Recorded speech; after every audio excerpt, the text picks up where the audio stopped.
So you've just finished your taxes, and hopefully you are expecting a check in a couple of weeks. If not, then hopefully you put a plan together to pay back the government. As you know, Uncle Sam is will be waiting for his money, and will charge you interest. So put a plan together to get that paid as soon as you can. So we'll talk this time on our Russell Muscle topic is going to be financial literacy. It is April. It is the 18th of April 2019, so it makes sense to talk a little finance. So just a couple of steps that we can sort of follow to begin to understand financial literacy and start to put ourselves on a path to financial wellness, if you will. Just being able to educate yourself on some things that you can do to help you be in a better position financially.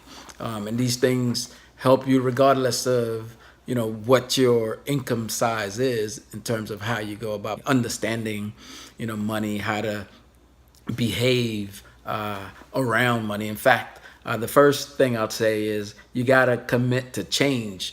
So if you've noticed that you aren't building the wealth that you would like to, you aren't saving in a manner that you would like to, then you got to assess what you're doing with your money each time you get some, right? So maybe changing your behavior and understanding that you have to begin to do things slightly differently than you've done. You have to begin to take responsibility for some of your expenditures, right?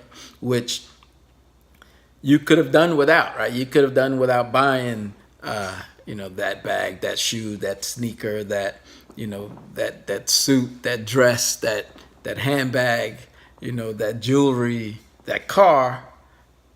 Not if you didn't need to do it, right? If you wanted to do it and you could afford to do it and it was budgeted in your plan and by all means, buy as many of those as you would like, assuming that you have enough money to hold you and you can retire on and so on. So I would just say commit to change, accept responsibility, and try to figure out or at least identify one benefit or one gain that you can have from making that behavioral change as it relates to money. You should definitely work on assessing your finances. I know, we get a check and we just kind of go about doing what we need to do, right? You get your money however you get your money, and you kind of just take it from there and spend and throw some here and put some there without really sitting back and taking a full accounting of your actual finances. And you need to be able to do that, right? How are you doing financially, right? That's one of the questions that you can ask about, you and your money. Just how are you doing? And then sort of treat it as though you're looking at yourself holistically, right?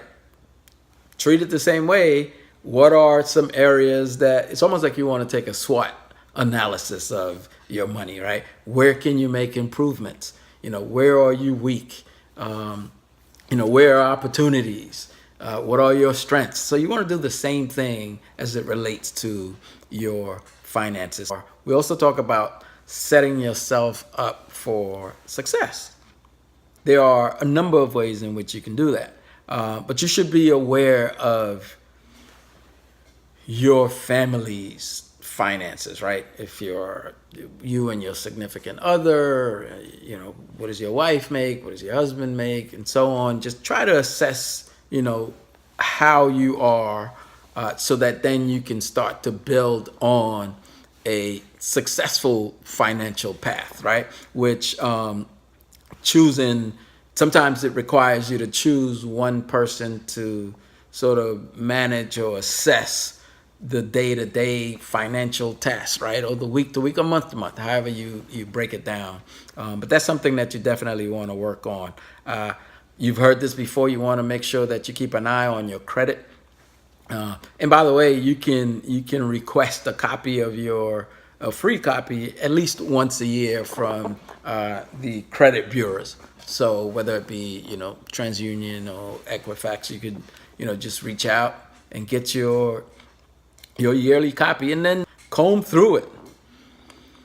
You want to be able to identify what's on there, recognize it, and be okay with the items that are on there. If there's something obviously that you don't recognize, then you want to raise the flag and get that addressed as soon as you can. And for those who may not have the best credit, and certainly you want to work on cleaning that credit up as quickly as you can. Obviously, there are a number of ways in which you can do that.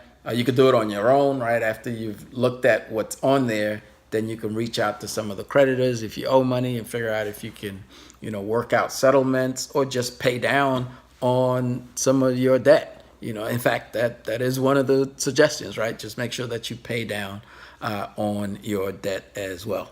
Another thing that you could do is make your money count, right? You want to look at, and it's always good to look back at how much money you've made to kind of give you an idea of how much money you will make, right? And then just start trying to assess. Obviously, you can account for, raises and promotions and things like that, but it's always good to look, right? Because for the most part, you're going to be in a certain range. So then you can apply that range percentage-wise, if you'd like, to the future and at least determine, well, here's the amount of money that I'm going to have, or I've improved my skill set in some way, and therefore I know I can make this much more money, so I can sort of plug that into my assessment as I'm starting to make my money count for me, understanding what I'm making now, what I've made in the past, and what I'm going to make in the future.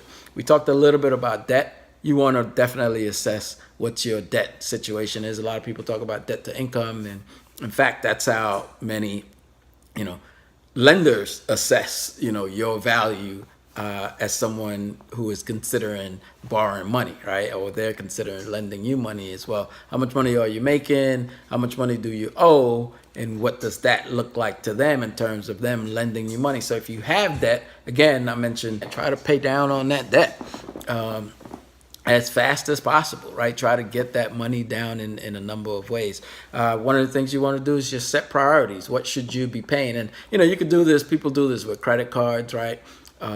If, in some cases, they have more, so they try to determine which cards have higher APR. So you try to knock those out and work it in a way that works best for you, but make sure that you set some priorities along the way. Right, you either have or you should be attempting to set goals. And again, you're looking at short-term goals, right? You want to say within the next 6 months, I want to be in this particular situation. Obviously, some mid-range goals, right? Maybe a year out, year and a half, and then you may have a 5-year plan. So you want to do that. You want to make sure that your goals are SMART goals, right? And we all know what that is. Measurable, specific, reliable or rewarding. Different words are utilized for certain letters at different times.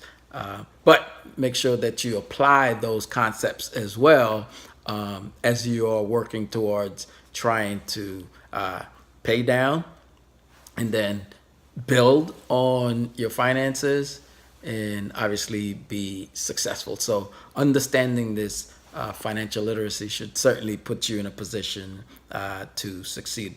Another thing you can do is account for the unforeseen, right? The unexpected. Things happen. So, oftentimes you hear folks say that you should have in reserve somewhere between 3 and 6 months. Sometimes you'll hear 6 to 9 months of expenses, of your living expenses, right? What does it take for you to live comfortably each month? Then you want to make sure you have 6, 9, 3, 12 months of that in reserve. So make sure that you account for things that may not necessarily be happening, but just in case, right? I am ready and I am able to sustain those down times. We mentioned that you needed to make a commitment, which is one of the first things you need to do, right? And the way that you commit is to continue to remind yourself that you have these goals, right? Just, okay, I'm working towards this goal. I want to make sure that I'm successful in, saving X number of dollars per month, right? Or however that works, whatever your goal may be. So just stay committed. And then, follow your money. You just kind of understand where your money is coming from, right? And where it goes, right? What is it doing? How is it earning me money, right? Sometimes you have to assess and look at where your money is and is it in the best place? Obviously, you can't have it all in one basket because you want to make sure that you can account for some of those periodic downturns. Which, by the way, you need to be able to identify those areas that, have in the past trended downward and then make adjustments to prevent those from happening if you can, because we can't always do it. One of the easiest things you could do is to document your spending. I think when we don't do that, then, we wonder later, where did the money go? But if you have an itemized, written down, digitized spreadsheet of, I spent money on this, I spent $20 here, I spent $100 on this, 15. At least you would know exactly what you're spending your money on. There are studies or surveys that have shown folks who have shown how much money they've spent drinking soda or drinking coffee or smoking, and how much money they would save if they cut down or cut out those items. But at least you would know if you can identify those items after you've documented those items and say, wow, for the last 6 months I've spent X number of dollars in this area. I could have been $1,500 richer, or I could have saved an additional $1,500. So that's definitely one of the things you want to do, is make sure you document how and where you spend your money. And just by the same token, you want to document your desired spending. What are some of the things that you have to spend on? Just like you want to document your fixed expenses. What are those things that you're spending money on, that you must spend money on, month after month? And then at least you would know, here's where my bulk of my money is going on these things. And then here's some of my, leisure type spending on these things. And then here's some of the areas that I'm spending my money on. But at least you would know, and therefore you can take account, you can assess, and then you could make better financial decisions. A lot of people want to get credit. A lot of people don't have credit. A lot of people don't have good credit. Some folks have bad credit. Some folks have great credit. But just understand the cost of credit, right? So you may have credit. You may have good credit, bad credit. One way or another, it's costing, right? You may want to buy a home, a vehicle. Just understand that credit is going to be used in those instances, and unless obviously you're just going to put money down and just write a check and be done with it. And if you can afford to do that, then why not? But just understand that credit is going to cost you as well, and weigh and make conscious decisions around credit, because it can cost you a lot more down the line. Make sure you continue to move forward, right, when it comes to finance, right? You've given a lot of thought to assessing your financial situation, which is a good thing. So now it's just time to continue to move forward. Just do the things that you see are working for you, and those things that are not, just cut them out or write them off. Hope this has helped. Just giving you a little bit of insight on financial literacy. And I'll see you again on the next Russell Muscle.